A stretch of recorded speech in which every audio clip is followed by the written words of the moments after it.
Islamic ইতিহাসে এমন অনেক অনুপ্রেরণামূলক গল্প রয়েছে যা আমাদের ধৈর্য, সততা এবং আল্লাহর ওপর বিশ্বাসের শিক্ষা দেয়। নিচে অত্যন্ত জনপ্রিয় এবং শিক্ষণীয় একটি ছোট গল্প তুলে ধরছি। হজরত ওমর রাদিয়াল্লাহু আনহু এবং ক্ষুধার্ত মা।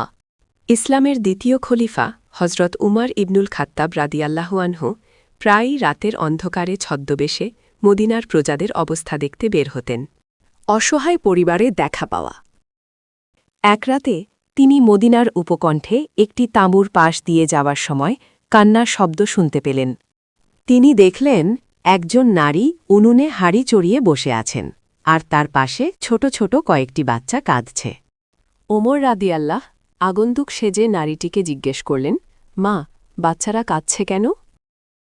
নারীটি দীর্ঘশ্বাস ফেলে বললেন, ওরা ক্ষুধার্ত, তাই কাঁদছে। হাঁড়িতে কি ছিল? ওমর রাদিয়াল্লাহু অবাক হয়ে বললেন, কিন্তু চুলায় তো হাঁড়ি চড়ানো আছে, তবে ওরা খাচ্ছে না কেন? নারীটি কেঁদে বললেন, বাবা, ওই হাঁড়িতে কোনো খাবার নেই। ওতে শুধু পাথর আর পানি ফুটছে।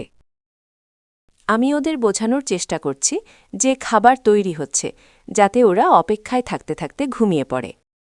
খালিফা উমর যদি আমাদের এই কষ্টের খবর রাখতেন।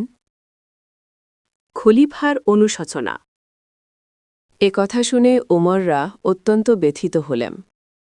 তিনি নিজের পরিচয় না দিয়ে দ্রুত বাইতুল মালে ফিরে গেলেন। তিনি নিজের পিঠে আটা, চর্বি এবং খেজুরের বস্তা কাঁধে তুলে নিলেন। তার গোলাম আসলাম সাহায্য করতে চাইলে তিনি বললেন, কিয়ামতের দিন কি তুমি আমার পাপের বোঝা বইবে? প্রজাদের অভাবের জন্য আজ আমিই দায়ী। শিক্ষণীয় বিষয়। ওমর রাদিয়াল্লাহ নিজেই সেই মহিলার তাঁবুতে গিয়ে খাবার রান্না করে বাচ্চাদের খাওয়ালেন।